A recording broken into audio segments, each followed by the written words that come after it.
alhamdulillah di malam ini kita dipertemukan Allah Subhanahu wa taala di ruang YouTube ini ya. Mudah-mudahan Allah senantiasa memberkahi kehidupan kita ya, menyelamatkan kita dari berbagai bencana yang tidak sanggup kita tanggung, dan juga menyelamatkan saudara-saudara kita yang sekarang banyak ya, mungkin bisa ratusan ribu di penampungan, ada yang kelaparan, ada yang mungkin kedinginan. Mudah-mudahan Allah berikan kesabaran kepada mereka yang kehilangan keluarga, juga Allah berikan kesabaran lebih, dan yang wafat Allah terima amal ibadah mereka, amin ya rabbal alamin. Dan kita lihat ini data tanggal 7 Desember, update-nya itu 940 orang meninggal, dan ini masih banyak yang belum ditemukan. Nah, yang ratusan ribu orang mengungsi, terus kata Gubernur Aceh itu mereka bisa jadi terancam kelaparan karena tidak dapat bantuan segera mungkin. Meskipun sebagian pejabat mengatakan kita patut berbangga karena tidak menjadikan ini ditangani oleh luar. Nah, menangani sendirinya tidak sanggup. Ini problem yang kita mestinya sebagai satu tubuh itu paling tidak ikut sedih lah, ikut sedih. Terus kenapa ini terjadi?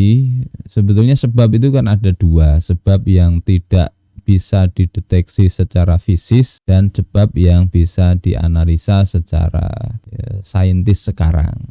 Yang bisa dilihat itu secara kasat mata ya, selama rentang 10 tahun terakhir itu terjadi kehilangan hutan di Aceh, Sumatera Utara dan Sumatera Barat itu sekitar 1,4 juta hektar. Jadi hilang hutannya itu. Ini kenapa terjadi? Yang sering disalahkan itu kan ada pembalakan liar. Jadi yang tidak dapat izin itu yang sering jadi sorotan. Padahal yang mesti disorot juga itu ada 631 perusahaan pemegang izin tambang, hak guna usaha sawit dan sebagainya, yang ini mestinya lebih banyak lagi merusak lingkungan meskipun dapat izin. Tidak beda itu. Yang liar dengan yang dapat izin sama-sama merusak lingkungan, sama-sama menebang pohon, merusak hutan, efeknya sama. Sehingga yang mesti jadi sorotan itu kenapa yang liar yang jadi sorotan, seolah-olah yang resmi itu seolah-olah dimaafkan begitu saja. Dan mungkin nanti perlu dihitung antara berapa sih dari perusahaan tambang itu yang masuk kas negara dengan yang berapa yang ditanggung untuk bencana ini. Kalau dihitung-hitung sepertinya mungkin tekor itu antara keuntungan yang diperoleh dengan bencana ini, apalagi kalau yang dihitung adalah korban manusia. Tidak bisa terhitung itu. Saudara-saudaraku yang dimuliakan Allah Subhanahu wa taala, yang pertama insya Allah kita lihat saat ini adalah bagaimana memahami bencana ini. Nanti baru kita lihat bagaimana solusinya. Terkait bencana memang betul ya, yang perlu kita sadari semua terjadi atas izin dari Allah Ta'ala. Jadi jangan kita kemudian salahkan kalau ada pejabat, oh ini kan sudah takdir. Betul, itu takdir. Sudah Allah catat. Dalam Al-Quran dikatakan ma aswaba min musibatin fil ardi wala fi anfusikum illa fi kitabim min qabli an nabra'aha. Ya, tiada satu bencana pun yang menimpa di bumi dan tidak pula pada dirimu, melainkan itu telah tertulis dalam kitab, yakni Lauhul Mahfuz, min qabli an nabra'aha, sebelum kami menciptakannya. Ini masalah i'tiqadi, betul, jangan disalahkan. Menyalahkan ini berarti menyalahkan akidah Islam. Cuma ini tidak kemudian menjadi alasan, oh kalau gitu tidak usah ada yang pihak diminta tanggung jawab. Manusia tetap ada dimintai pertanggungjawaban karena Allah hanya sekedar mengizinkan. Manusia diberi pilihan untuk taat atau maksiat. Atas izin Allah orang yang milih maksiat bisa terjadi maksiat. Kalau Allah tidak mau, kemaksiatan tidak akan terjadi. Tetapi Allah tidak ridha ketika hambanya itu memilih jalan yang keliru. Nah, itu yang akan dimintai tanggung jawab. Bukan mentang-mentang atas izin Allah, ya sudahlah Allah saja yang kemudian dipersalahkan. Nah, Allah sendiri katakan bahwasanya kalau bencana meskipun itu Allah Ta'ala izinkan, sebetulnya terjadi karena ulah tangan manusia. Allah tidak akan pernah menzalimi hamba-hambanya. Dalam Al-Quran dikatakan surah Asy-Syura, wa ma aswabakum min musibatin fabima kasabat aydikum. Apa saja musibah yang menimpa kalian itu disebabkan oleh perbuatan tanganmu sendiri, ulah kalian sendiri. Yang merusak itu kalian sendiri, maka rasakanlah sendiri. Tapi Allah Subhanahu wa taala Maha Pengasih, sehingga wa ya'fu an katsir, dia memaafkan sebagian besar dari kesalahan-kesalahan kalian ya. Jadi ini banyak ayat yang lain ya yang juga menyatakan segala macam musibah bencana itu karena ulah manusia. Terus masalahnya kenapa ada anomali? Negeri-negeri yang lain kan juga melakukan banyak maksiat. Kenapa tidak terkena musibah? Secara personal juga banyak orang maksiat. Kenapa tidak kemudian mereka mendapatkan bencana sebagaimana yang diterima oleh kaum muslimin, oleh kita misalnya.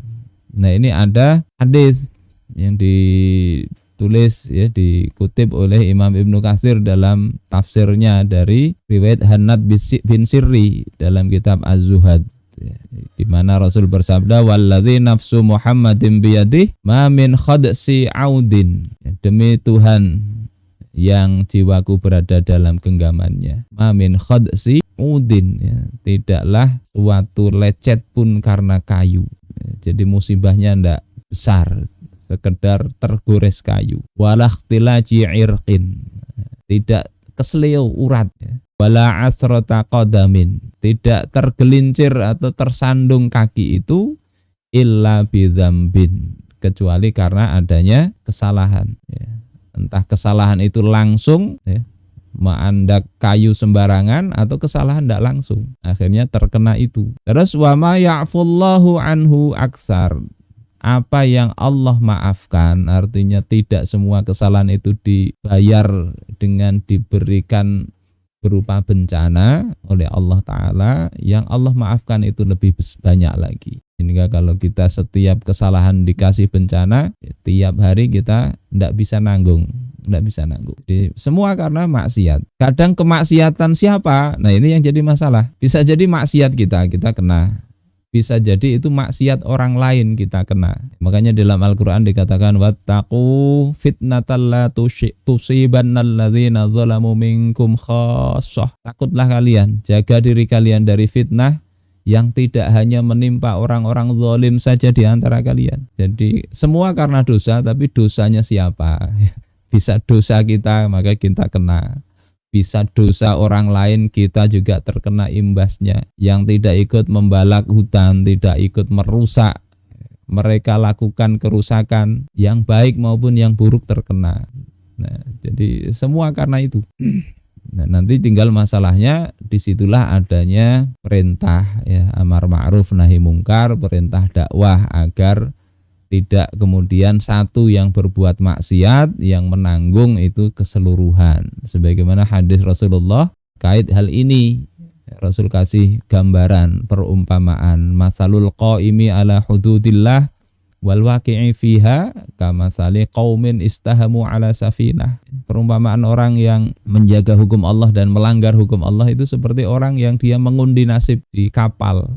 Jadi mengundi tempat duduk, sebagian dapat di atas, sebagian dapat di bawah. Yang di bawah, kata Nabi, kalau ingin air harus lewat di atas. Kemudian mereka bilang, lau anna kharaqna fi nasibina kharqan walam nu'dzi man fawqana. Andai kami lubangi bagian kami ini satu lubang aja untuk dapat air, kami tidak mengganggu orang yang atas, lalu lalang mengganggu orang. Kadang orang berbuat maksiat tujuannya kadang mulia, supaya nggak ganggu orang. Tapi dia tidak tahu bahwasanya pelanggaran hukum Allah Subhanahu wa Ta'ala itu tanpa disengaja pun itu bisa merugikan banyak orang. Makanya kemudian Rasulullah katakan, andai mereka membiarkan orang tersebut ya, melubangi kapal, niscaya tenggelamlah mereka semua. Yang melubangi tenggelam, yang tidak ikut apa-apa ikut tenggelam. Tapi kalau mereka mencegahnya, maka orang tadi yang mau melubangi akan selamat dan mereka selamat semuanya. Nah, ini ungkapan Rasul untuk gambaran masyarakat. Bencana itu juga begitu. Kadang kita merasa, oh itu kan urusan mereka. Tapi kalau sudah begini coba, para ulama juga, para akademisi membiarkan misalnya orang yang nyusun undang-undang memberikan hak ya untuk merusak lingkungan tadi, meskipun mungkin tujuannya baik, tapi itu kerusakan tanpa dilandasi dengan aturan-aturan dari Allah Subhanahu wa taala. Jadi kalau dikatakan ya karena dosa siapa? Perlu di introspeksi lah semuanya itu. Buat pembuat kebijakan itu mungkin dosanya secara langsung, nambangnya secara langsung. Tapi para ulamanya ketika mendiamkan itu bisa dapat terkena, termasuk kita semua. Ketika rakyat senang saja itu juga dapat terkena dosa itu. Sebagaimana di dalam hadis dari Ummu Salamah, Rasulullah Shallallahu Alaihi Wasallam kan bersabda, satakunu umara, akan ada para pemimpin, para amir, fata'rifuna wa tunkirun, kalian mengetahui kemungkarannya, mengetahui tidak bagusnya, dan kalian ingkari. Faman arafa bari'a, siapa yang dia mengetahui kemungkaran itu menjadi pembebas bagi dia terbebas. Kata Imam An-Nawawi, itu menjadi jalan dia untuk terbebas dari dosa. Dengan cara apa? Dengan cara dia mengubah kemungkaran itu. Waman angkara salima, barang siapa yang mengingkari dia selamat. Walakin man radhiya wa taba', tetapi orang yang ridha dan mengikuti, justru bela-belain kesalahan penguasa, dia tidak akan terbebas dari dosa dan tidak akan selamat. Ini dalam riwayat Imam Muslim ya, dengan berbagai matan atau redaksi. Artinya semua bisa kecipratan dosa itu dan balasannya dirasakan semua, walaupun yang lain tidak melakukan secara langsung. Jadi kenapa ada anomali, ada yang nggak kena, sebagian dimaafkan oleh Allah Ta'ala, tidak dihitung. Terus sebagian itu ditunda. Yang dimaafkan itu mungkin ya orang-orang bawah ya, enggak begitu paham, Allah Maha Pemaaf lah. Enggak ngerti, terkena imbas di dunia, insya Allah Allah maafkan. Ada yang ditunda, ini orang sudah tahu salah, ditunda. Agar apa? Agar dia bertobat, enggak usah disiksa dulu, enggak usah kasih bencana, cepat-cepat tobat aja. Atau ditunda ini karena Allah enggak senang, dibikin itu dosa terus numpuk ya, sampai terakumulasi jadi banyak.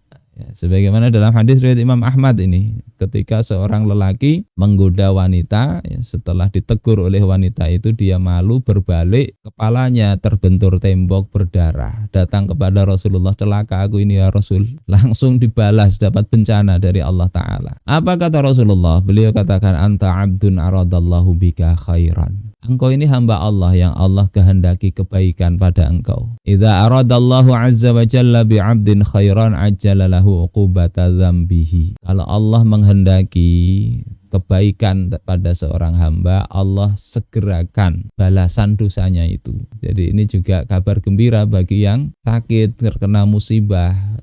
Bisa jadi itu Allah ingin angkat dosa-dosanya, dibalas langsung di dunia. Nah ini yang jadi masalah. Wa idza arada bi 'abdin syarran amsaka 'alaihi bi dzambih. Kalau Allah menghendaki keburukan pada seseorang, maka Allah tahan itu dosanya, biarkan banyak ya, hatta yuwaffa bihi yaumal qiyamah, hingga nanti penuh dosanya itu pada hari kiamat, full, tidak dikurang-kurangi dengan musibah di dunia. Ka'annahu airun, seolah-olah dia itu air. Ini nama bukit ya, di Madinah. Jadi dosanya segunung, numpuk karena tidak pernah dicicil, dibayar oleh Allah ya, dengan dikasih musibah di dunia. Yang orang sebut istidraj ya, dibiarin aja sampai su'ul khotimah, mati, nanti dibalas full di akhirat. Na'udzubillah. Jadi intinya ya karena dosa lah, dosa, kemaksiatan. Tapi kemaksiatan siapa? Jangan kemudian kita lihat orang kena musibah, Anda ini tukang maksiat, enggak begitu. Ya bisa jadi karena dosa orang lain, dia kecipratan. Terus dosa jenis apa? Prinsipnya tadi semua jenis dosa itu akan ada akibatnya, bawa kesialan. Dalam hadis dari Abdullah bin Amr, wa malam tahkum a'immatuhum bi kitabillah. Selama para imam, para pemimpin mereka tidak mau berhukum dengan kitabullah, wa yatakhayyaru mimma anzalallah. Wa yatakhayyaru ay wal hal annahum qad ikhtaru syahwatahum. Kondisi mereka ini, mereka memilih mengikuti syahwat mereka. Jadi milih, tidak mau pakai hukum Allah, milih dia mengikuti hawa nafsu. Illa ja'alallahu ba'sahum bainahum. Kecuali Allah akan menjadikan senantiasa ada bencana di tengah-tengah mereka. Jadi ini sumber penyebab utama, meskipun kalau dianalisis secara saintifik ya gimana kok nggak nyambung, nggak pakai aturan Islam bisa bencana. Nanti kita lihat ya. Jadi orang nggak mau pakai hukum Allah Ta'ala itu kan bisa karena menentang, nganggap nggak layak, apalagi memusuhi. Bisa jadi karena menganggap baik, tapi yang lain baik juga. Akhirnya dia pilih yang lain. Atau menganggap baik, mau make tapi tidak paham. Nah, ini orang seperti ini mungkin lebih mudah ya untuk diberitahu. Atau dia menentangnya, kemudian ini lebih parah lagi, melakukan talbis, melakukan pengkaburan dengan menafsiri kitabullah sesuai hawa nafsu. Ini lebih berbahaya daripada yang pertama. Dia nggak mau pakai hukum Allah, pakai hukum yang lain, tapi yang lain ini ditafsiri, dibikin-bikin seolah-olah ya inilah hukum Allah Ta'ala. Nah ini bencananya beda-beda, tergantung level dia. Bagaimana dia nggak mau pakai hukum Allah Subhanahu wa Ta'ala. Nah yang terjadi ketika tidak mau memakai Islam, akhirnya yang dipakai di negeri ini adalah demokrasi kapitalisme. Hukum syariat dipinggirkan. Semua seolah-olah ditentukan oleh manusia. Penguasanya, nah itu ditentukan oleh pemilik kapital, pemilik modal. Ini yang kita lihat sekarang. Orang mau jadi gubernur, mau jadi presiden, mau jadi bupati, harus pakai dana. Dananya besar. Mereka tidak punya duit, siapa? Ada yang memodali, yaitu pemilik kapital. Sohibul mal. Siapa ini ya? Para pengusaha itu.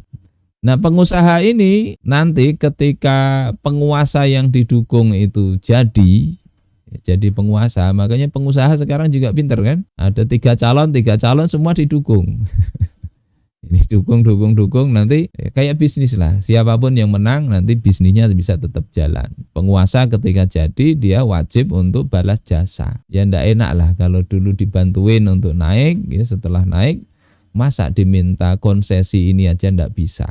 Ini sudah jadi rahasia umum. Kemudian pemilik kapital ini banyak dari mereka adalah penambang, penggundul hutan, pengusaha hak kayak sawit. Ya maksudnya nanam sawit, tapi untuk nanam kan harus digunduli dulu. Ya. Oh saya tidak melakukan penggundulan hutan, saya cuma nanam sawit. Ya betul nanam sawit. Tapi untuk ditanam hutannya dihabisin. Oh ini kan bukan lahan pertanian, betul bukan lahan pertanian, cuma hutannya digundulin dulu. Ya. Ini yang mungkin dianggap tidak apa-apa karena tidak liar. Terus terjadilah apa yang terjadi ini, habis hutan kita itu. Dan alam itu dia tidak peduli, ya. Menggunduli hutan karena dibikin sawah atau menggunduli karena sekedar eksploitasi, dia tetaplah akan ya menyebabkan efek-efek ekologi yang kita saksikan sekarang ini. Ini berasal dari mana? Anda melihat hukum Islam tentang sumber daya alam. Ya, kalau dikaji ya sistem ekonomi Islam, bagaimana sumber daya alam yang itu untuk kepemilikan umum mestinya tidak boleh diberikan kepada swasta. Mestinya itu negara yang mengelola itu. Negara mesti memperhatikan kemaslahatan rakyat banyak.